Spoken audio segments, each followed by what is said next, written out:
बात तो बहुत टाइम लग जाता था, कम से कम पूरा दिन लग जाता।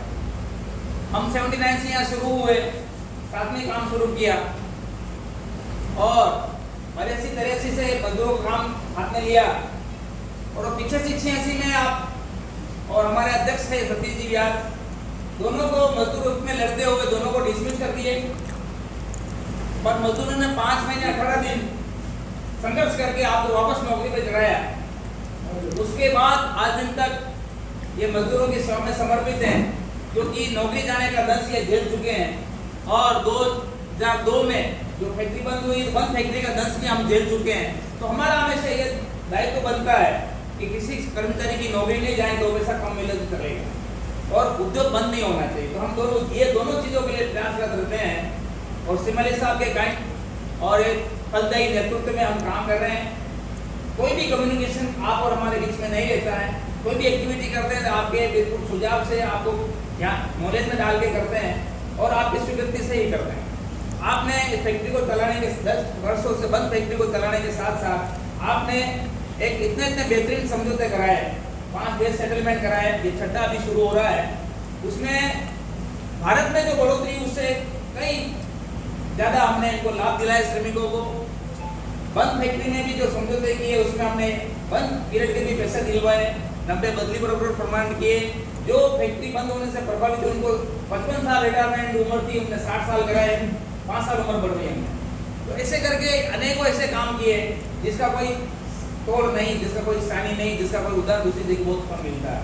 तो मैं धोनी माता जी से और आदित्यवाद से ये प्रार्थना करता हूँ कि हमारे मजदूरों की एकता और कार्यकारिणी की कुशलता और मेहनत से आगे जो भी हमारे आकांक्षाएं हैं वो आगे फलवती होगी आपके मार्गदर्शन से, आपके नेतृत्व से। तो मैं सिमली साहब से निवेदन करूं कि आप 2 शब्द उद्बोधन मई दिवस के उपलक्ष्य में करते हुए और जो भैया बता रहे हैं संवाददाता साहब, उनकी भी जो आकांक्षाएं हैं उसको पूर्ति करते हुए उनको फ्री करें। आदरणीय सिमली साहब।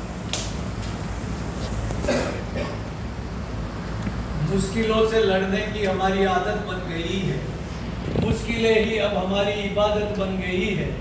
मुश्किलों से हर रोज मुकाबला करते हैं और मुश्किलें ही अब हमारी ताकत बन गई।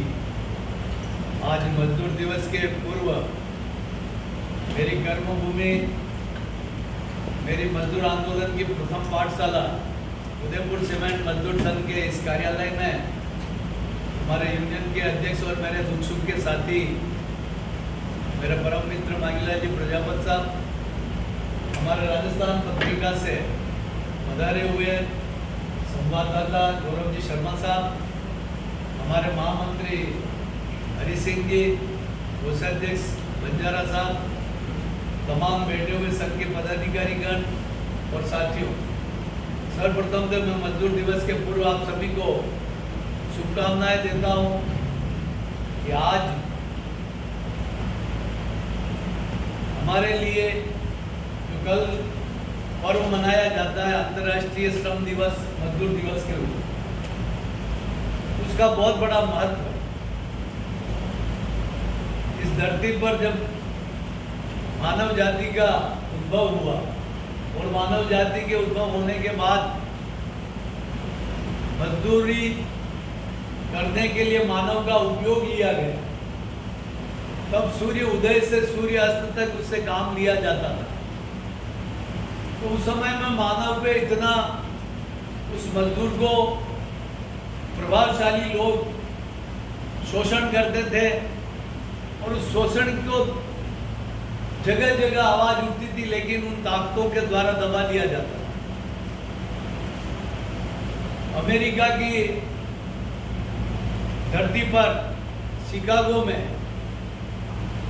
1 मई को एक आंदोलन उठा और उसमें एक मांग की गई कि हम भी इंसान हैं, हम इंसानों को भी कुछ हमको जीने का समय चाहिए, हमको भी हमारे परिवार के साथ रहने का समय चाहिए। तो हमारी ड्यूटी 8 घंटा की जाए, ये पहली बार मांग उठी सामूहिक रूप से। और उस मांग को दबाने के लिए वहाँ के लोगों ने जो दमन किया और उसमें कई मजदूर हमारे शहीद हो गए।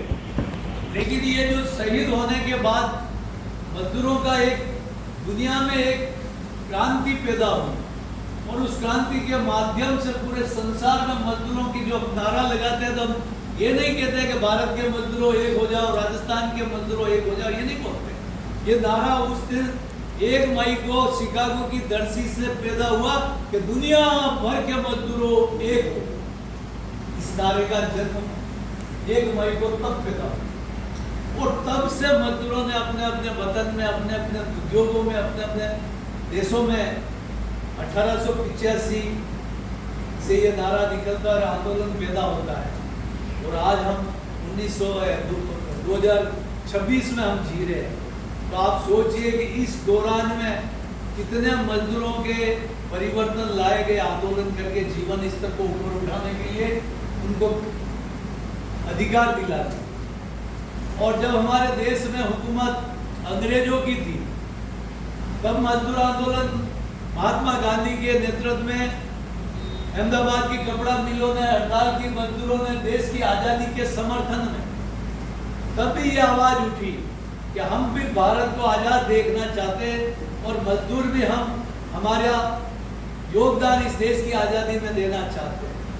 और इसलिए 1947 को देश आज़ादी के पहले 3 मई को हमारा जो संगठन इंटर, इसकी स्थापना हुई देश की आज़ादी के पहले 3 मई को, जो अभी 3 मई को हमारा 79वां स्थापना दिवस होगा, 79 ईयर्स। तो ये महात्मा गांधी और वल्लभ भाई पटेल ने जब देखा कि अंग्रेजों के समय में भी जुल्म होते थे, उस समय में भी 12 घंटे ड्यूटी ली जा रही थी, तो देश की आज़ाद होने की परिस्थिति में मजदूरों का नेतृत्व कौन करे? ये महात्मा गांधी और वल्लभ भाई पटेल के दिमाग में आया कि देश आज़ाद होगा और कांग्रेस पार्टी सत्ता में राज करने आएगी। तो कांग्रेस सत्ता में आएगी तो इस मजदूर वर्ग का प्रतिनिधित्व कांग्रेस पार्टी नहीं करनी चाहिए, मजदूरों के अंदर से नेतृत्व तैयार होना चाहिए जो मजदूर की बात को रख सके। कितनी बड़ी सोच थी उनकी। और इसलिए उन्होंने वल्लभ भाई पटेल को निर्देश दिए कि आप राष्ट्रीय मजदूर कांग्रेस की स्थापना कीजिए। और कॉन्स्टिट्यूशन क्लब में 3 मई 1947 को दिल्ली में इस संस्था की स्थापना हुई। और इस संस्था के पहले प्रथम अध्यक्ष बंगाल के मजदूर नेता डॉक्टर सुरेश बनर्जी साहब को बनाया।